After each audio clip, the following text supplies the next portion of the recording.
Hello again, and welcome to a new edition of the Low-Code Cafe, episode 39.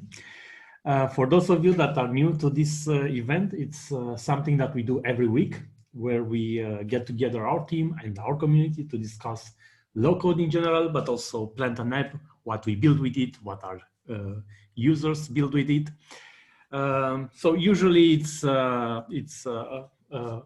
around 1 hour. We record all these events, and it's a lot of good technical content.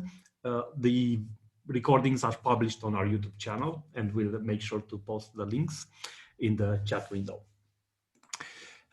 Usually, every week we try to get content from our users, from the community forums, and from the help desk system. So content that is very relevant to what's happening with what our customers are building, but also we start preparing content for bigger topics. Like today, we have a very interesting topic that came over and over again, which is about RPA and low code.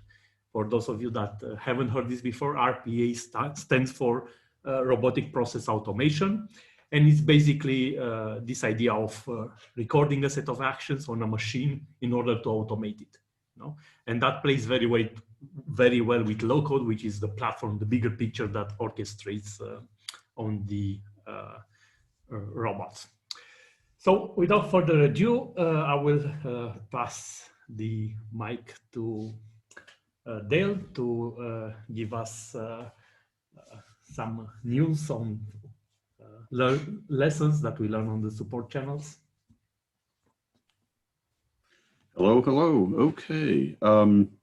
Yeah, we had a great question that came in this week, really just questioning the path that people take from DNN Sharp to,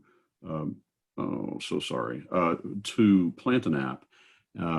When you already have a site that is built with the DNN Sharp tools and DNN, what's the experience? So we wanted to make sure that we could communicate well what that is and what the issues are around that. So I have a brief demonstration of what that looks like. The short version is this is a seamless transition if you're current on DNN and DNN Sharp tools. So that's what we'll be demonstrating today. Our recommended DNN version is 9.8.1 at the moment. And if you're on 5.11.x, there's probably a little leeway in that, but you want to be on our current version of our tools before you upgrade. So in the system that I worked through and demonstrated this on, we only had Action Form installed, a version 5.10 Action Form, and we're running .NET Nuke 9.8.1.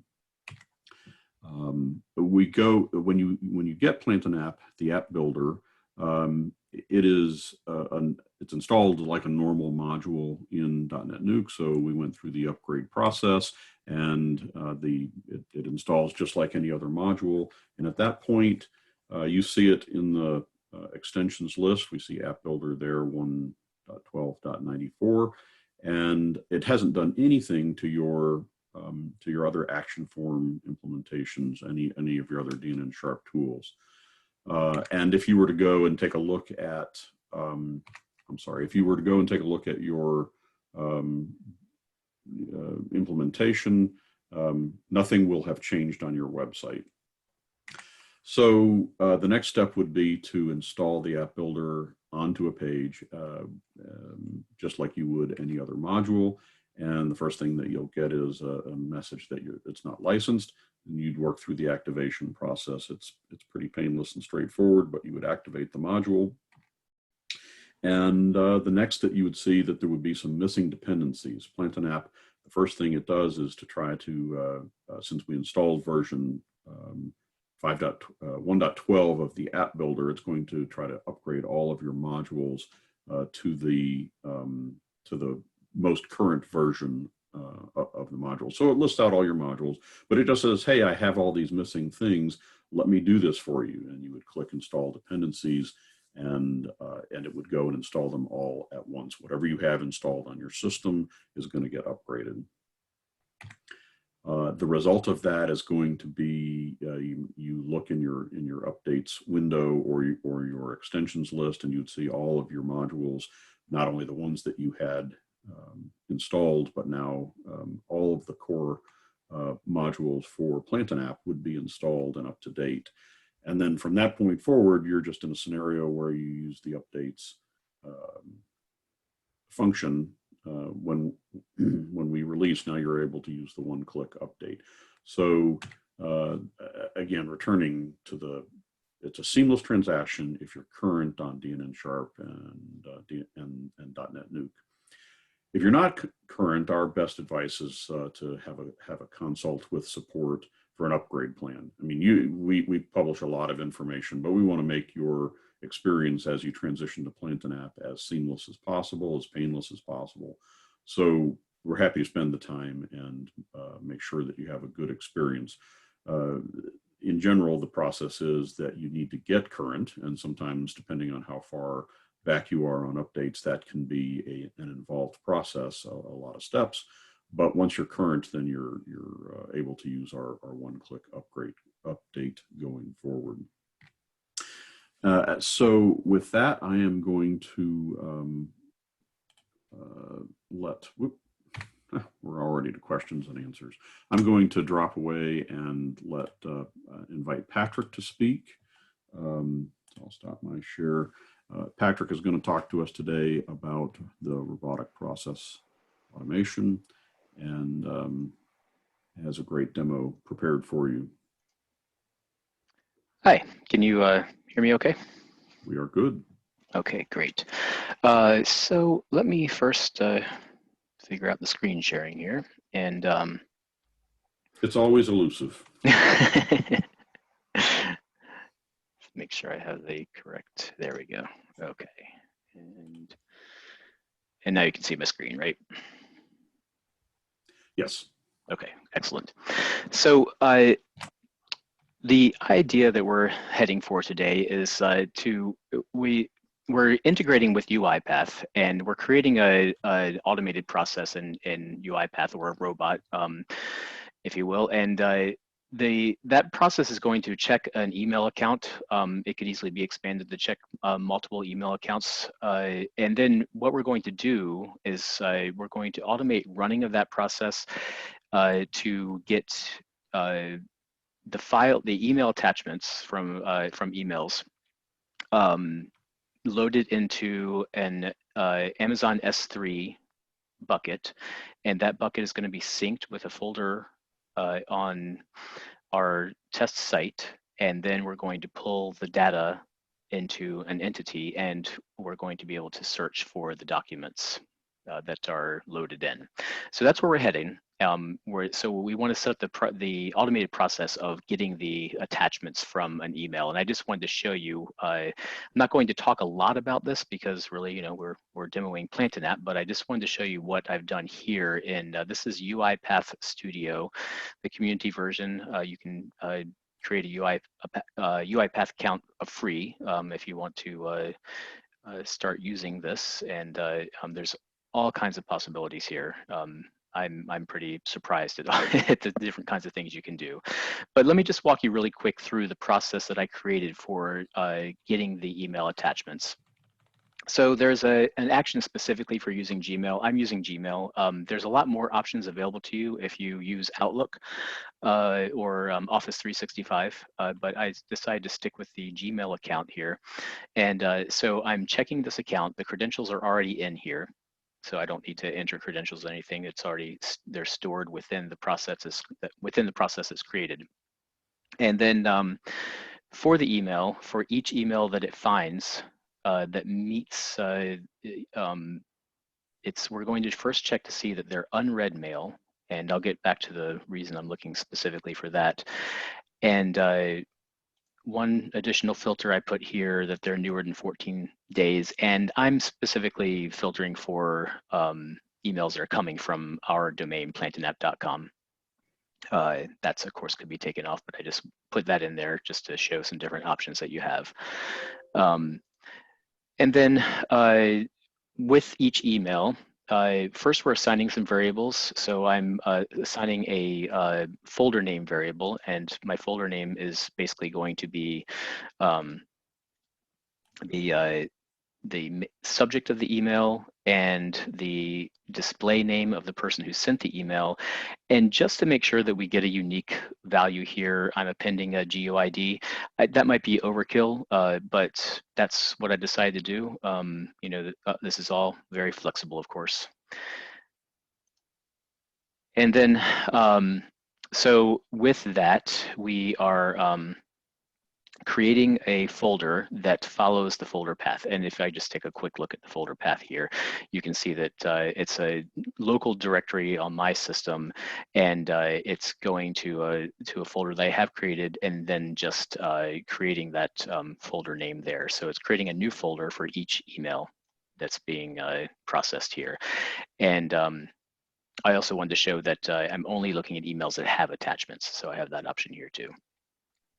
And then, I'm saving the email attachments for each email, and I'm saving them to that folder path that I created here. And then for each of the emails that are in there, this is basically where I'm checking here's where this is where I'm checking the folder right there. So I'm checking the folder for items in it, and then I'm taking all the items in there and uploading them to my storage bucket in UIPath Orchestrator. So I'll show you that in just a second, but basically this is the path on my system based on those variables that we saw earlier that I established, and I'm uploading it to a folder called LCC. And then I'm also going to create the new folder name for each email and then the document. And my storage bucket name is LCC39. And then at the end, I'm just going to mark the email as read so that when I process again, I don't get the same email again. So that is the process I have set up in UiPath. I'm going to switch over to the UiPath Orchestrator now. And so I just want to show you first the automation. So that's a desktop application I was just showing you, and I created the process there and then published it into my UiPath Orchestrator account. And this is the published process here. You can see I've gone up 4 versions here, and if I made some changes, I could republish it again, and then it would indicate here that I have an update available, and I could update it. So yeah, this is the process that's going to be run automatically, and we'll look at the details on how that's going to happen in just a few minutes. And then this bucket where this is the bucket where the items are going to be stored, uploaded to.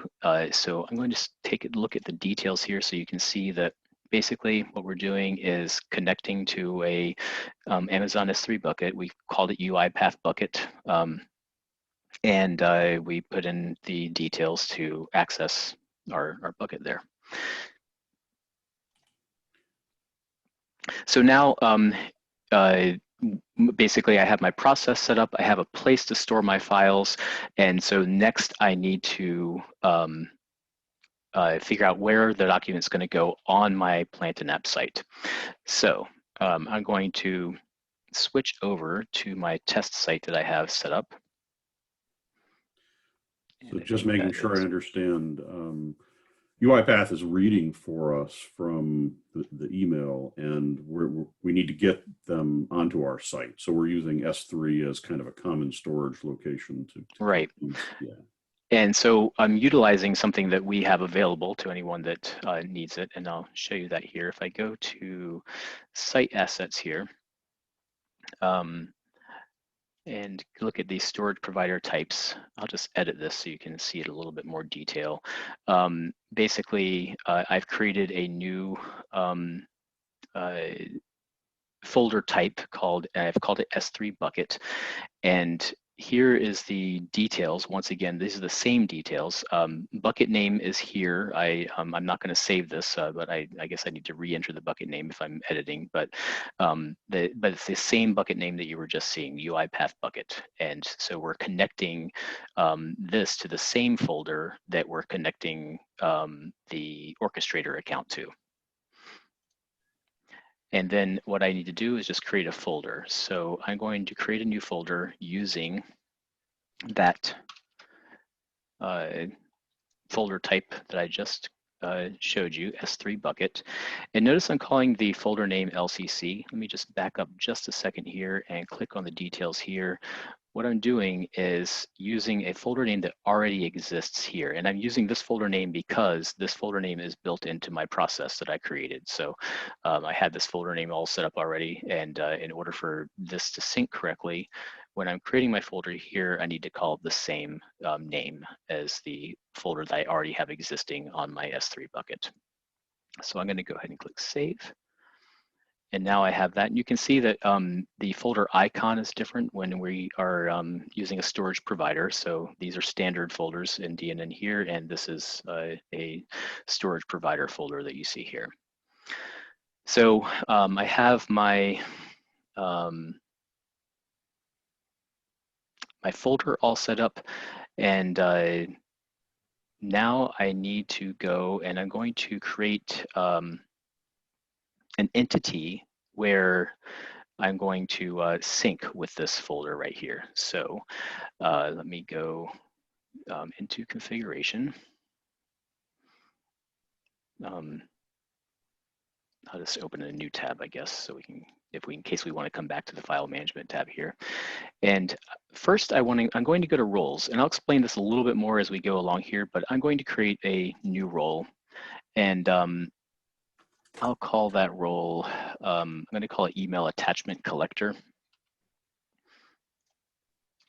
And it's a special role that's going to be just used for this entity that we're creating. And I'm doing this for security reasons because when I automate the process of creating the items in the entity, I'm going to need to load a user. So I'm creating a user that just has just enough permission to do what it needs to do.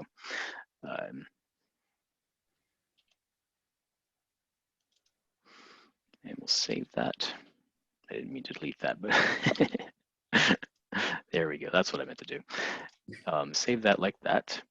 And so now we have that role, and I'm going to go to users, and I'm going to create a user called email attachments. So let me just create a new user here, and I'm going to use our domain of this site that I have set up here. So email attachments, and there we go. And I'll just call it, or let's say,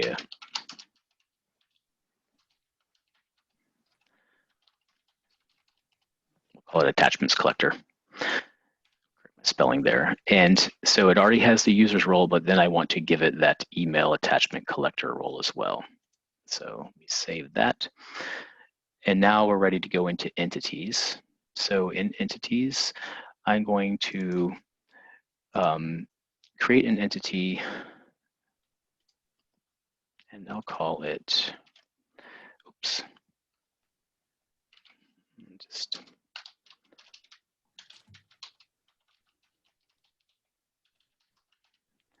and we'll copy that and put an S on there, make sure we have a different plural version.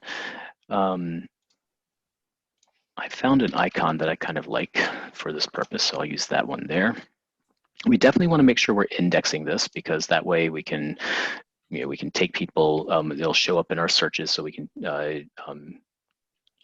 get the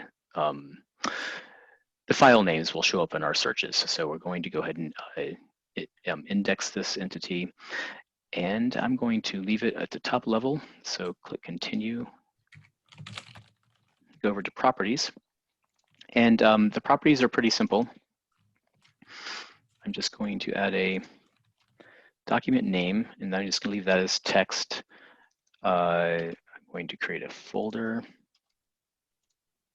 I'm going to leave that as text 2.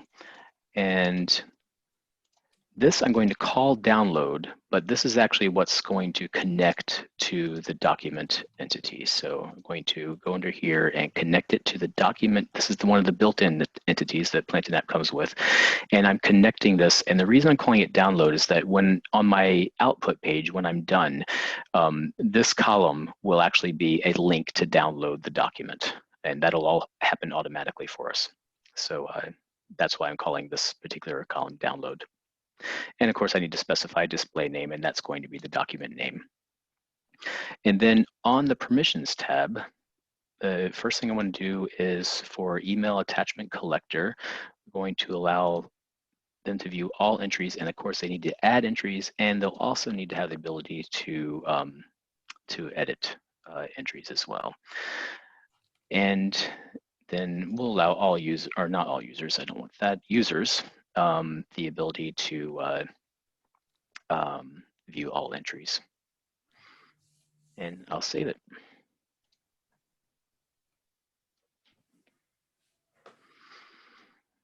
Okay. So now we have our entity, and I'll set up with the correct permissions for the user that needs to create the items in here. So I want to now go to automation, and I'm going to create a job that's going to run the UIPath job that we, the UIPath automation robot that I was showing you earlier. So I'll click on new job here, and we will call this, let's see, what did I think was good here? I think we'll call it, yes.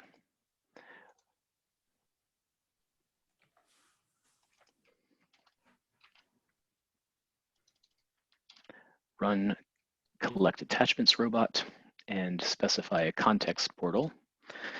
And then go down, and I'm going to hold off on triggers for just a minute. I'll tell you why I'm doing that, but I'm going to go into actions first. And the first thing I want to do is I'm going to run a server action, so a server request. So I'll just filter here real quick so I can get that in here.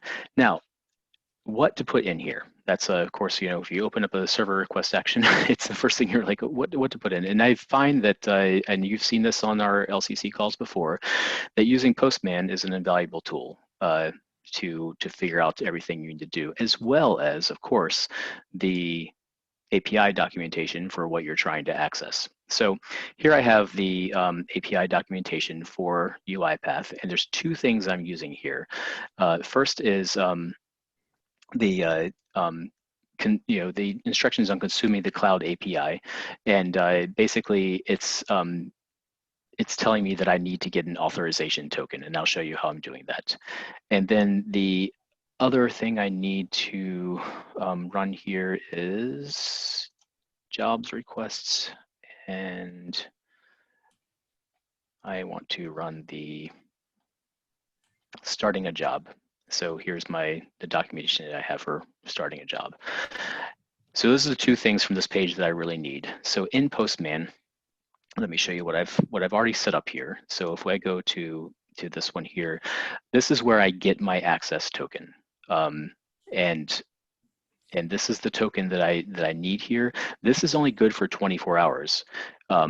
We can, but what I'm going to do is build into my process is going ahead and just refreshing the token and getting a new token. So I'm going to build that into my process here.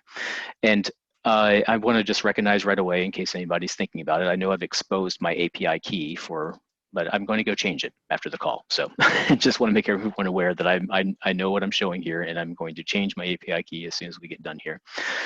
And so then switching over to the, so yeah, anyway, we're going to run this, and let me just go ahead and send that out. And I have a new access token here. I can copy that access token, and I'll just show an example of using that here in, once I have my access token, I can run other API calls. So this one right here gets the license data for my account. And I have a previous key in there, but if I just paste this new one in, then I can just use that. And if I send that, it refreshes and it's showing me the same data I was already seeing, but I just wanted to show that as an example. This one here is something that's actually useful. I won't run this again, but I'm just going to show you, there's two pieces of data here that's really important. What this is doing is it's giving me the details for my process key that's called collect.attachments. If you remember earlier when I was showing you in Orchestrator that the process that I want to automate and run is called collect.attachments, and this is showing me the details for that process. I need this key right here, and I also need the organization unit ID. So you're going to see both of these come back into play over here. And so in my headers here, there's the organizational unit ID, and I need to pass that in the header. And then for the body here, you can see that I have the key for the process that I'm automating is pasted in right here. I'm not going to run this again because this will actually run my job, and I don't want to run my job yet. But what I wanted to point out is that I did some tweaking. In Postman, figured some things out, and now I'm at the point where I have what I need to now go in and create my server request. So since I'm here and have this all highlighted, I'm just going to copy that, and we'll switch over to half the job is security, isn't it? Yes, definitely, that is true. A lot of details to go through. So the first thing I need to do is I need to get that, and actually I jumped the gun here a little bit. Let me go back to Postman because I'm not ready to get to this yet. I actually need to, this is what I need to do in my process. So I really need this data right here. And let's go back here, and the first action we're going to add, I already have in here, and I'll paste in a little bit out of order here, but that's okay. I'll go ahead and paste my body in here. And now I'm going to go back and get my URL. So this is my URL for getting my authorization token. And paste that in here for my URL. And I'm going to turn encoding off for this. We're sending just a JSON text to the API. And then specifically, they do have some specific things in UIPath about what kind of request you need to send. So to get my authorization token, it needs to be a post request. So let me put that as a post request here. And then my headers. So let me go back to UIPath, and the headers I need to specify are the content type,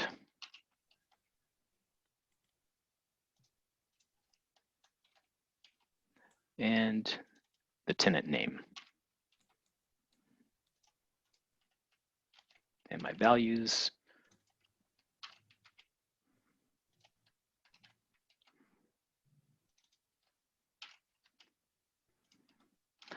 And so they are in there, and I think that is complete now. That's what I need to do there. I do need to specify my output token. I'm going to call it auth response. And I'll go ahead and save this like this. Did I give a name here? Yes, I did. Okay, good. So we're good there. Save that. Now, the next thing we want to do is we're going to parse the, we need to parse the response from there so we can get that access token from the,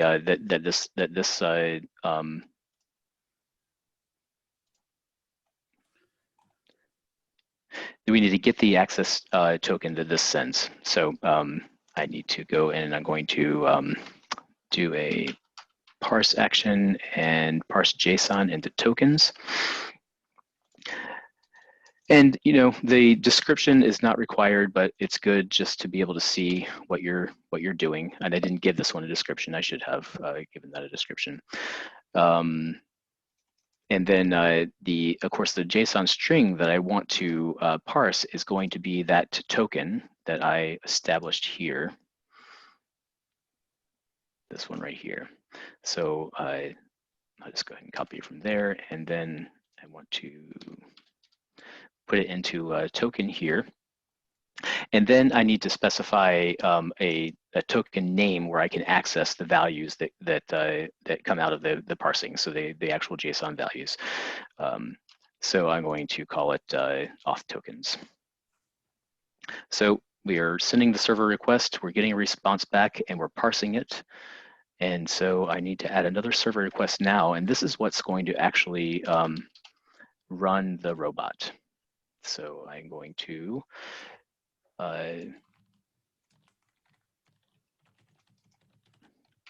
just call this something meaningful here. We'll call it, we're going to use that access token to run the collect attachments job. And so going back to Postman, that is this one here. So the first thing I want to get is that URL. So you can see we have a URL now that is different. That was just getting, the other URL was just to get our authorization token. Now we have a URL that's specifically for starting a job. So I'm going to copy that and go back to my new server request and put in that start jobs, turn encoding off here. And this is also a post. And going back to Postman, I can get, now I need this data here. So I'll copy that and go back to Control A and paste that in here. And so now we're just, this has already been tested in Postman, so pretty confident we'll be good to go there. Going back to Postman again. Now we need to get the headers. Now there's some things I'm going to talk about here, but first I just need to get these same headers that I had already from the other one. So let's just get those in there. And the tenant name. And the organizational unit ID. And remember, these are all values that I got from running that previous job there that gave me the details about the process called collect attachments. Let me get my values here. So content type is JSON. And my tenant name is default tenant. And my organizational unit ID that I got from is this number here. Paste that in there. Now, going back to Postman, so that's all I have on headers here, but in Postman, they put authorization on this separate tab right here. Really what I need to do is put this into the header. So that's basically what Postman does. So if I go over here and click on code, we can actually see the code of this particular server request, and you can see right here that authorization is just another item in the header, and it's the word bearer separated by a space with the actual access token. So I'm going to go back, and I'm just going to I'll copy authorization first, and go back here. I'm going to add a item into our header called authorization, and then just bearer. And now I'm going to go back up. And so my base token name I got my access token in this first server request action, then I parsed it and put it into accessible tokens with a base token name of auth tokens. So I will take that and come down to bearer and do a space and put my token in there. And then what I want is the, well, we'll go back to, so I can just show you specifically. Close this and go back to my So remember, this is my first server request, going back to what my testing in Yep, getting the access token. Yeah, right. Yep. So I'm getting the access token from here. This is the value I'm looking for from the response from my server request. So copy that and go back over here, and I just need to paste that in here, and then close my token bracket.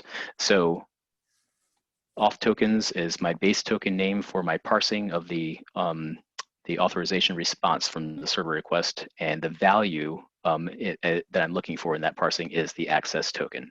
And I'm putting the word bearer hard-coded in here, separated by a space, and that's the format that we need to pass the bearer token in.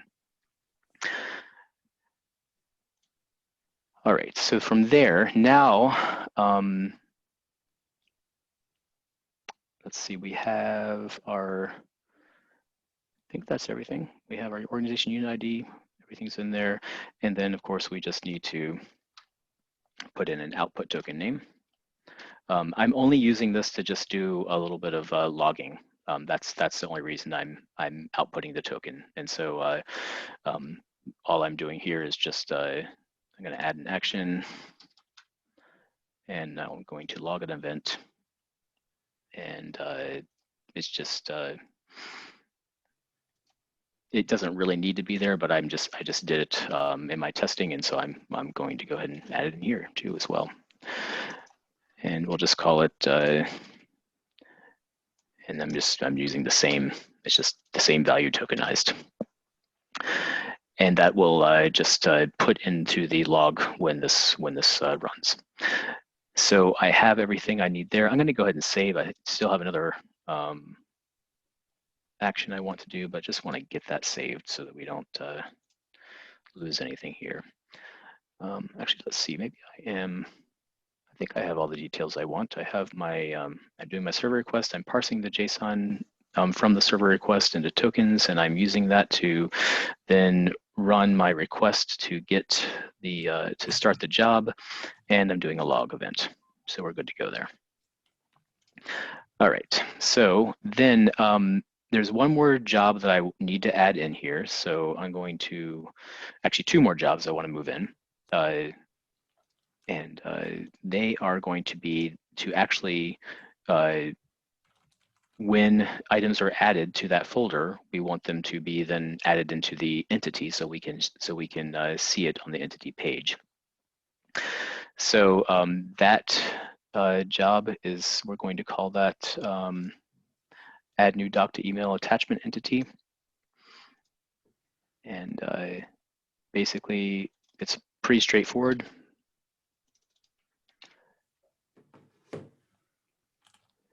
And our trigger here is going to be on database insert. Let me make sure I specify the context portal. So I'm going to use a database trigger and on database insert, and I'm going to monitor the files table. So each time something's inserted into the files table, then we're going to go down to add action here. And first I want to load a user. And this is where I'm going to use that user that we created earlier. So let me just type load user. Oops, I had it there. And the user identifier is, I'm just going to use that, I think email address you created. Yeah, the email address created. I'll just open it here in a new tab so I don't lose my details here, but this is, I'm just going to use that right there.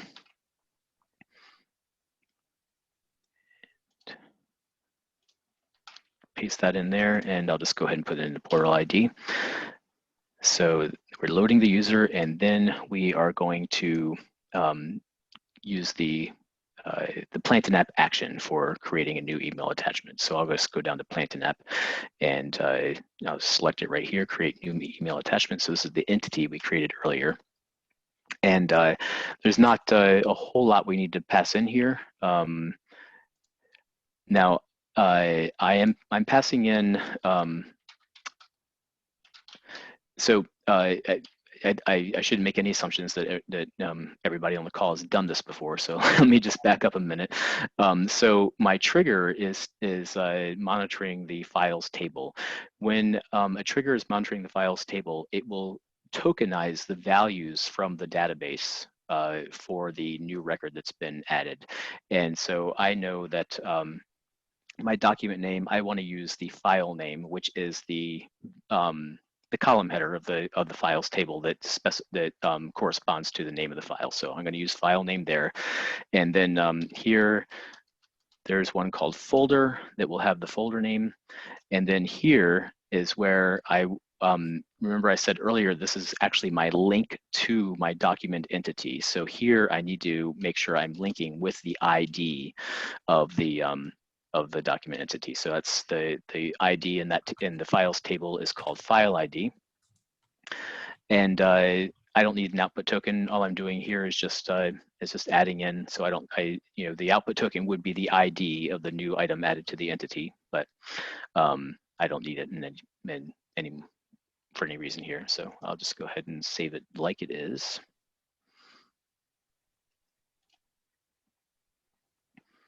So there we go. We have our add new doc to email attachment entity.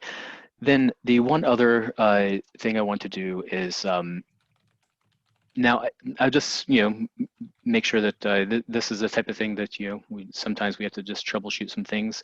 Originally I had in here, so we need to refresh that file, the folder that's in our site assets. We need to refresh it so that it gets the fresh data from Amazon. And originally I had the action in here, but it was running sporadically. And I realized that what it was a timing issue, is that it was just running, in some cases, a little bit too soon for Amazon to already have the data that it needed. So what I decided to do is just put it into a separate job, that when we do our time triggers, which is what I'm going to do, is eventually is put time triggers in here. When we do this, we can have this one just run a little bit later. So I'm just going to call it refresh LCC folder. So that's the name of the folder that I linked to Amazon. And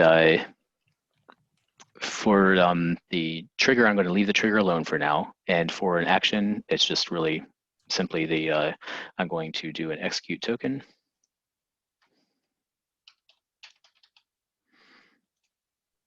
And the token I'm going to use is, I'll just paste it in here and then talk about it for a second, is this folder sync token, and I'm using the folder ID. Now, of course, this obviously everybody can tell I just pasted this from my testing site, but I need to make sure I have the right folder ID. So let me just go back to folder management here and go to the LCC folder, and my folder ID here is 67. So I'll go back over to configuration and put in my correct folder ID. So that's the folder ID that I want to refresh. And that's it. That's all I need to do there. So I'm just refresh this when I'm done. Okay, so let me go ahead and save that. Now I'm going to do an initial test here, and to make sure that everything's created correctly. I have here, this is the email account that I'm monitoring, and let me just refresh this. Looks like yep, everything is in an unread status. So I'm going to go back over here, and first I'm going to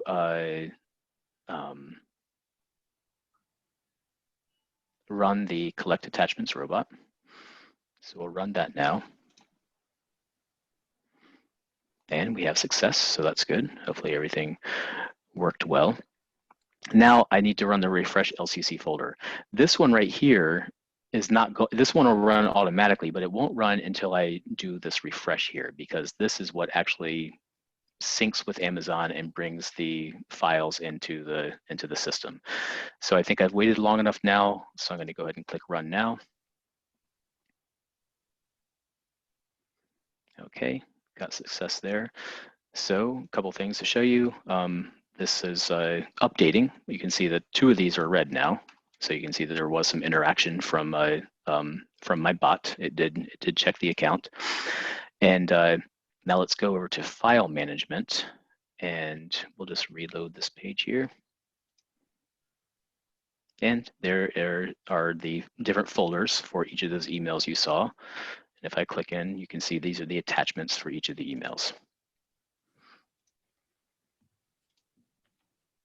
So that was what was in each of the emails. And now, if I go over to my, let's see, I don't have that, but I can click here. Go ahead and open this in a new tab as well.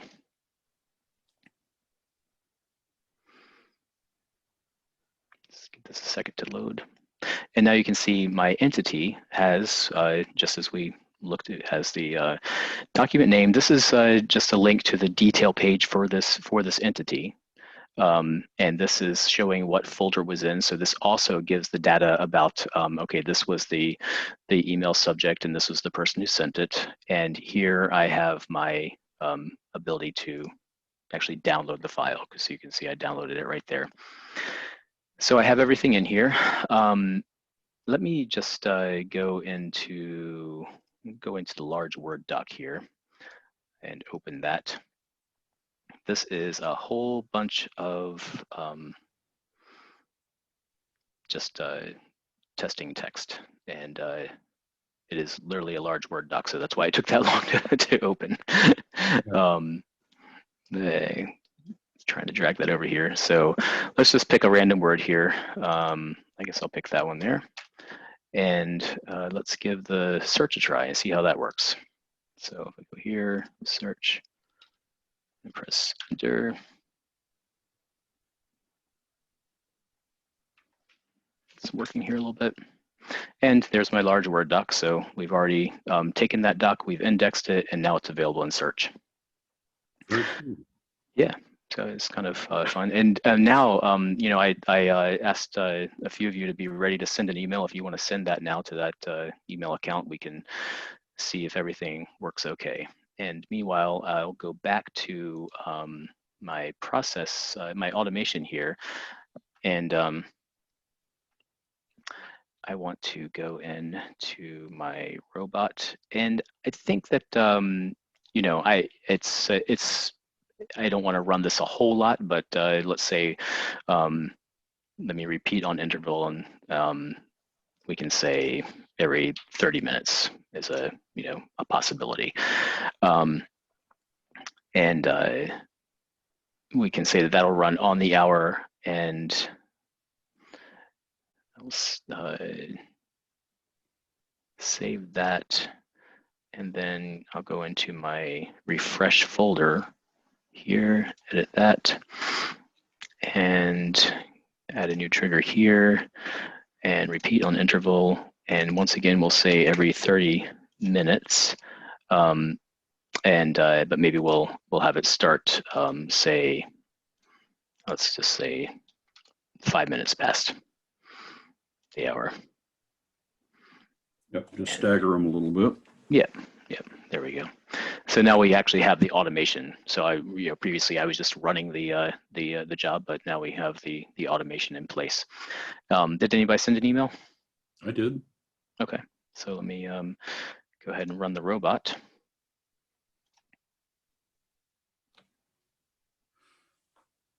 And while we're just check to see if I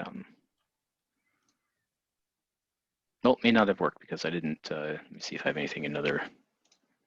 Nope. I don't think I got your email. Mine was there in promotions. Oh, was it? The last one, I think. Yeah. Oh, yes. Oh, and it's and it's got it's been read, so the automation happened. And so now if I go back to file management and go to LCC. Oh wait, I didn't run that, and I do need to, because otherwise this is going to be, we have to wait a while before it would run. So I need to go down here and run now.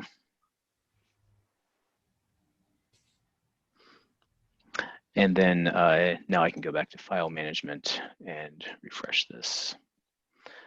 And here is Bogdan's email here. And there is his attachment.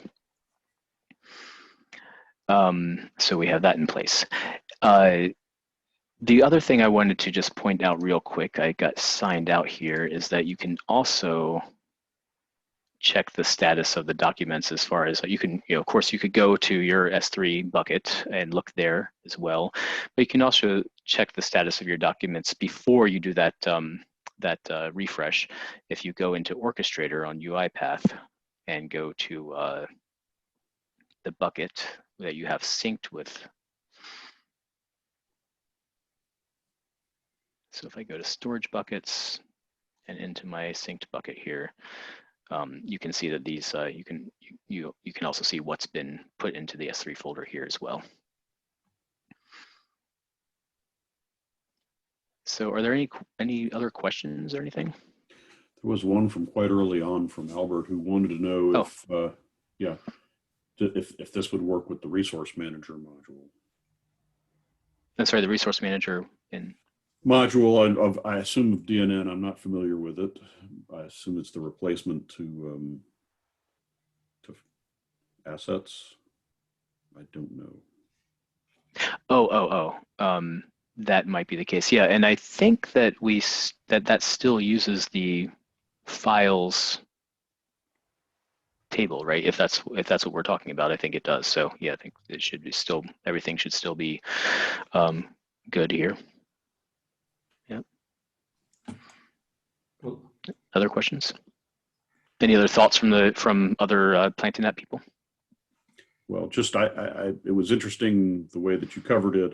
That there's so much work that needs to be done. It's so helpful to have it done in Postman to understand all the interactions necessary, so that when you come to the PlantinApp part, you just do the same steps once you've established steps, and you've done a great job of explaining those steps. And then I learned something new today. I didn't realize the way that files integrated. So that's great content as well.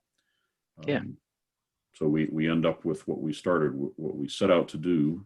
We've got documents coming in and being automatically indexed, and you can grab content from any of them. So very cool. Yeah, I really enjoyed it, and I think to extrapolate a bit, the use case that we did here is being able to run some business logic on a particular server on a particular machine, right? Like could be your laptop, and have that be part of some automation that happens on a shared system, on a web-based systems where maybe the entire team has access to. Right? Yeah, and if anybody hasn't, I really encourage you to explore the possibilities of UiPath, because there's all kinds of really cool things that you can do. Yeah. So just also wrap this in a real example. we had a customer a couple of months ago that had the exact same use case, but the files were exported by a program that lived on a machine. So it was medical scans, and the software lived on a desktop environment and produced some files. Right?